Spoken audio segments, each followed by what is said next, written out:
We have also listened to the Progressive People's Party representative. He had 3 more minutes to hit the 25-minute mark.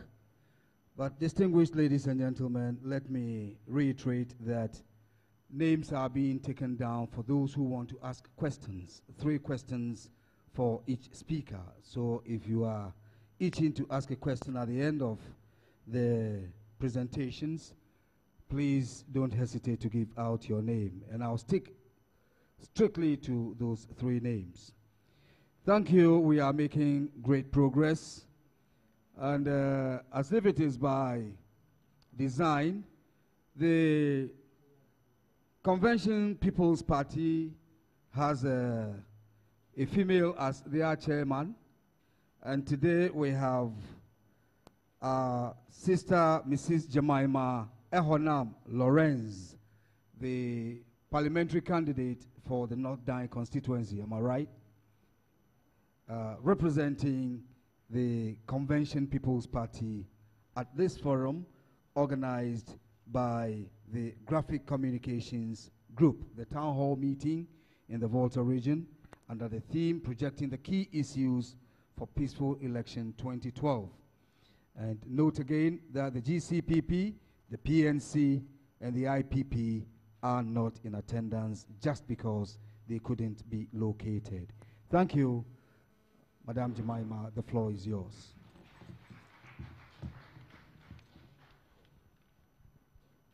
Thank you. Good morning, Honorable Regional Minister, Chiefs and Elders, civil society organizations, fellow political parties represented here, ladies and gentlemen. Okay. My name is Jemima Ehonam Lawrence, as introduced, candidate for North Dine constituency.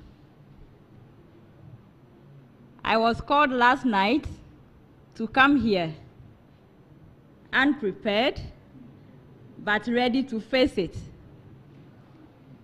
Thank you all. Elections are a significant event in the political life of our country today. For the 6th time, the people of Ghana are being called upon to elect a new government.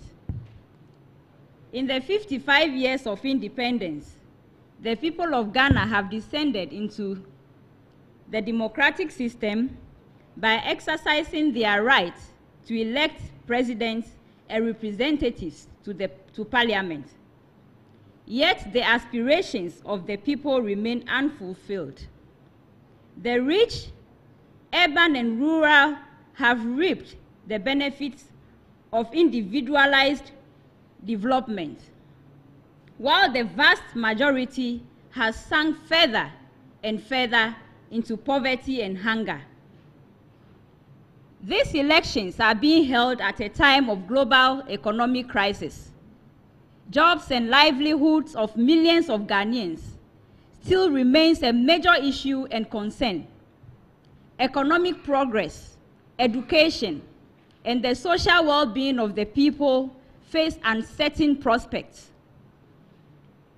12 years of the NDC and 8 years of the NPP democratic-led governments have been a major disappointment for the people and a letdown after placing confidence in them through previous elections. The 2 parties are committed to the policies of liberalization and privatization, gross sale of our natural resources, heavy borrowing, which are today discredited in the entire world. These policies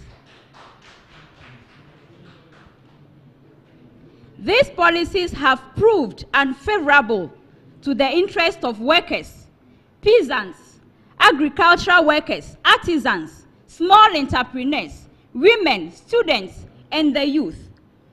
Any party which sees the future of Ghana tied to the cocktails of the Western world, and China does not deserve to be government of a sovereign democratic republic. For an alternative, an alternative political platform is required. The CPP will work for the creation of a government which will strengthen an incorruptible democracy, ensure equitable economic development and social justice.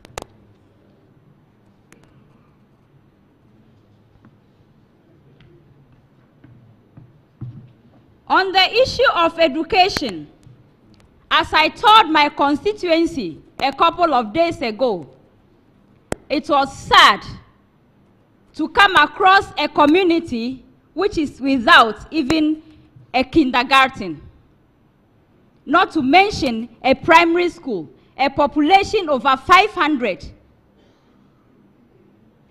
have no school in this day. Our education policy, as seen in the First Republic, is that education cannot be compromised. Every person has the right to quality, free education. And therefore, when we are given the mandate, we will ensure that this is reversed. When we come to our localities, we see a vast educational disparity between the urban, rural, and migrant communities. We will transform this disparity between these areas. We will expand public expenditure on education considerably. We will develop recreational facilities to absorb preschoolers so as to well enable them have a firmer educational foundation. From the central government, we will assume the major part of the financial commitment for the implementation and putting up of the needed infrastructure for all the communities.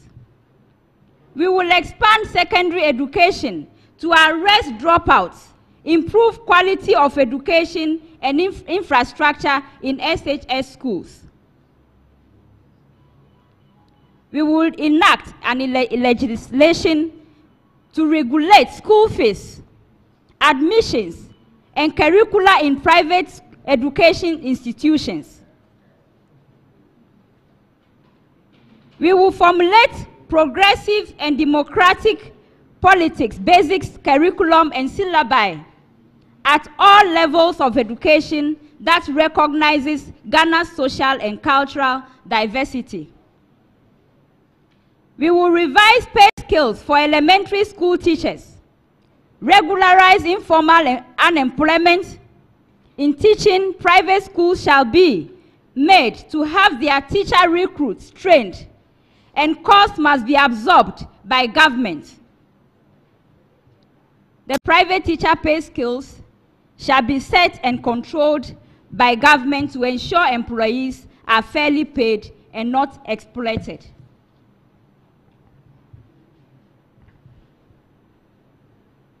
To ensure that teaching and learning is well absorbed by students to curb later school dropout rates, teachers be provided with modern ways of teaching and learning practical materials such as media equipment, projectors, which will catch learning attention and make teaching easier. There shall be provision for science, maths, and ICT labs and equipment to move teaching and learning from theory to practicals to enhance effective understanding.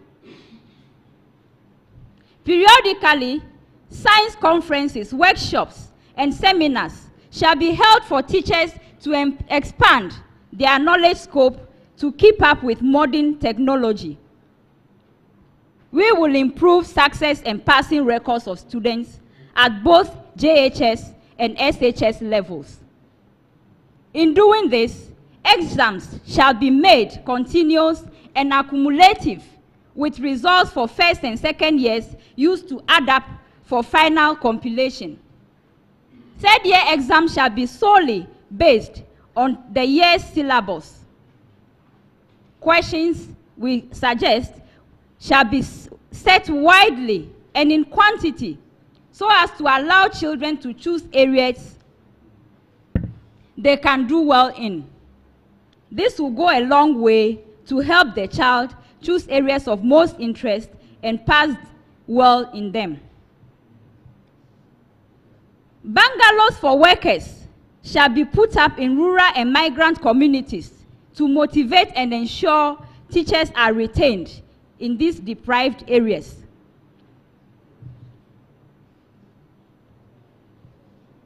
When we come from education, we go to health.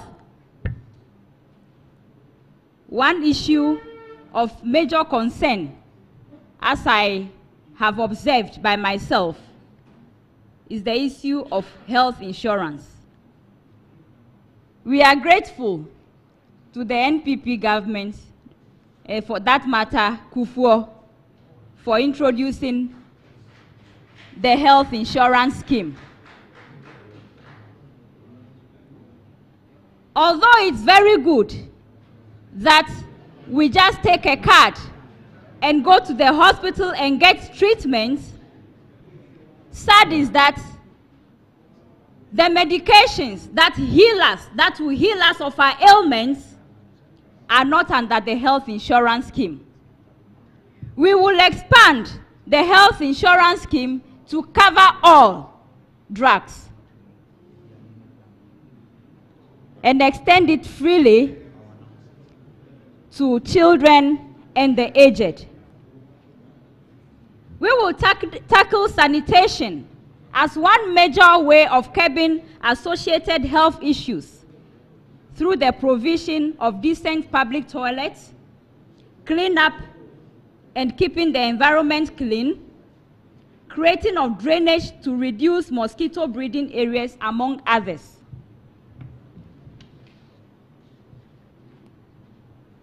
It's sad when we see on our televisions these days, we see massive cleanup campaigns going on. It is sad because until we want electorates to vote for us, we do not embark on cleanups. It's a shame. We will make sure that sanitation is an issue of everyday life, and not only when we need votes from electorates. When we look at our drugs, Food and Drugs Board made a public announcement some time back that over 60% of drugs used in the country are fake and are causing health hazards. We will put in control measures to make sure that drugs that are used in our hospitals or health facilities are of quality.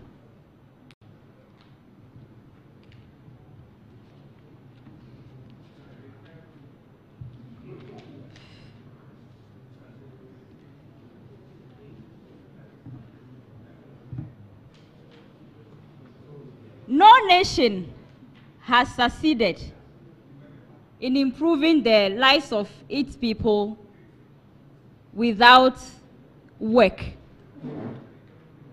Our country, as we witnessed it 55 years ago or more, could massively feed its people. Under the CPP government, there was mass agriculture farming, fishing going on in this country. Again, we have seen our governments go out of this country to beg for food for our children. We have seen the school feeding program, which came from one NGO from Dubai, because according to our rulers, our children are malnourished and are dying of hunger.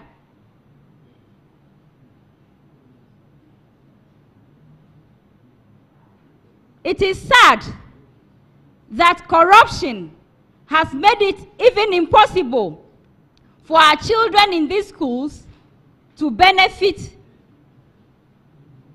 fully from the food program. Why do I say that? This NGO gives 1 cedi 50 pesos to a child, and only 40 pesos reaches that child.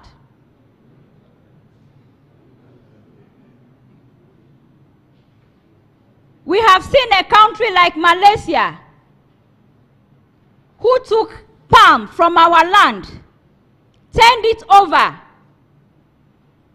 and has become a first world, and now owns our Tema Harbor and is able to feed its people.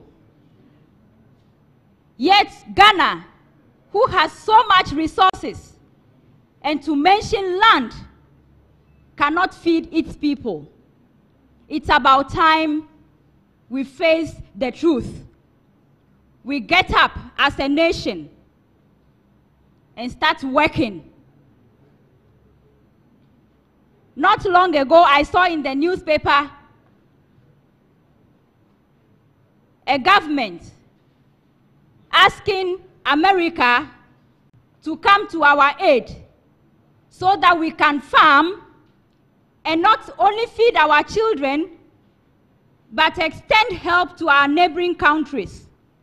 When at the same time we are receiving food from an NGO for our children, we are talking of feeding our neighboring countries.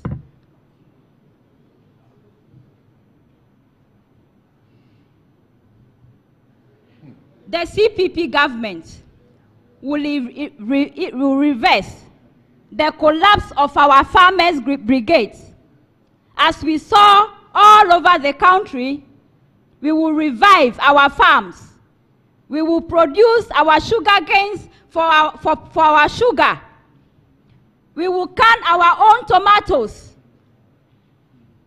We will not have to import tin tomatoes.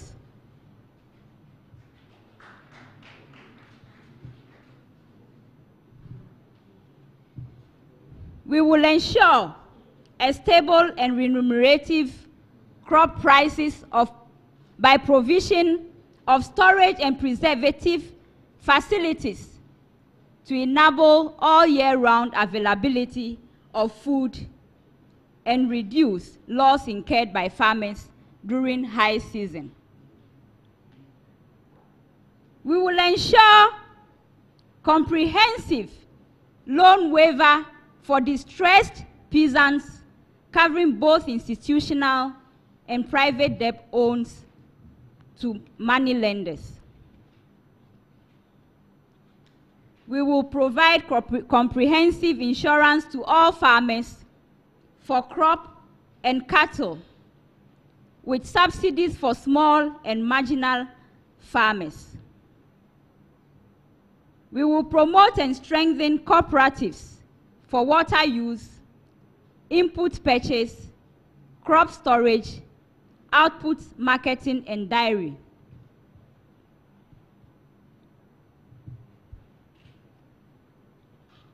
We will construct rural dwellings for all rural government workers. In the case of loans acquired by farmers to grow crops, which comes under government, shall absorb or waive all such loans and support farmers with startups. Special support systems shall be put in place for farmers to access long-term credits with minimal interest rates to include and allow gestation grace periods. For this, we will ensure no farmer's loan exceed 4%.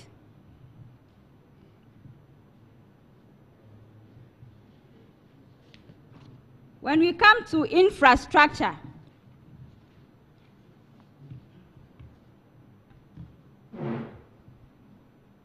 my fellow politicians, many of them have already touched on some of the issues confronting us.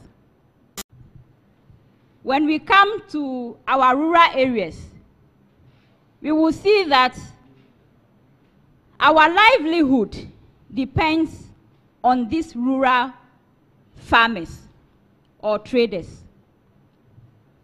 Food have to come from rural areas, yet we don't see them enjoy road infrastructure.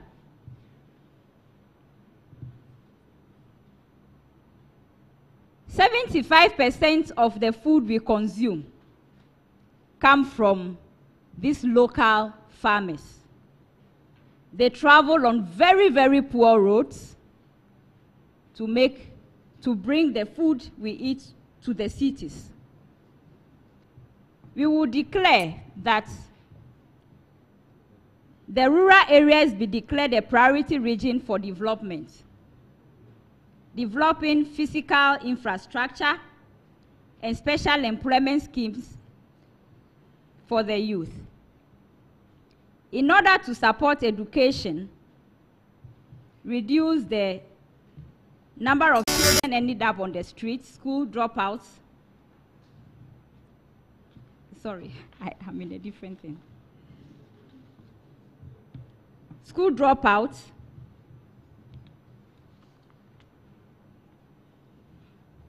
okay, sorry. In the case of road infrastructure, we will make sure that our roads in the rural areas are first priority. Water and electricity must be made essential infrastructure for rural folks and migrants.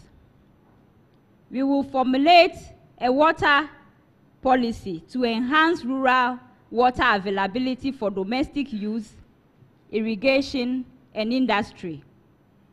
Provide potable drinking water to all inhabitants in rural areas. We will curb privatization and commercialization of water resources, tackle depletion of groundwater through greater regulations. We will reverse privatization and commercialization of electricity. A comprehensive law be passed to check power fluctuations. Damages caused to properties due to power failures shall be duly compensated.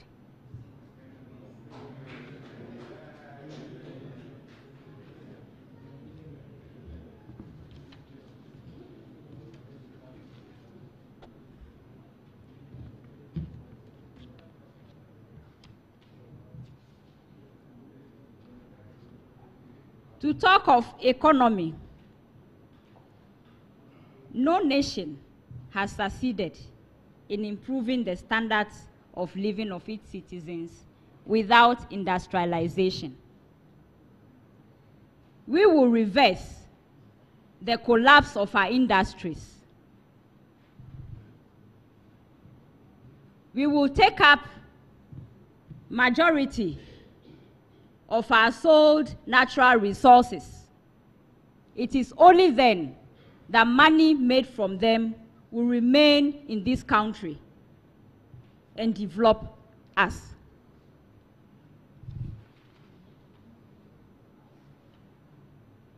When we see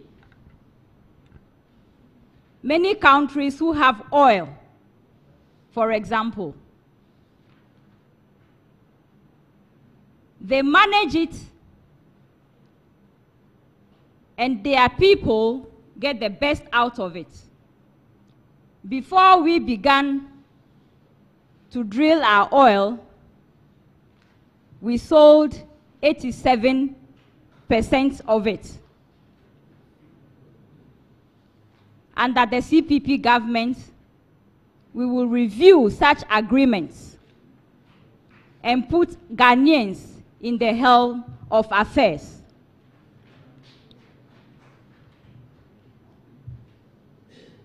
We will limit the liberalization that has seen foreigners dominating our markets, our whole economy. We will discriminate against them to the benefit of our people. Thank you.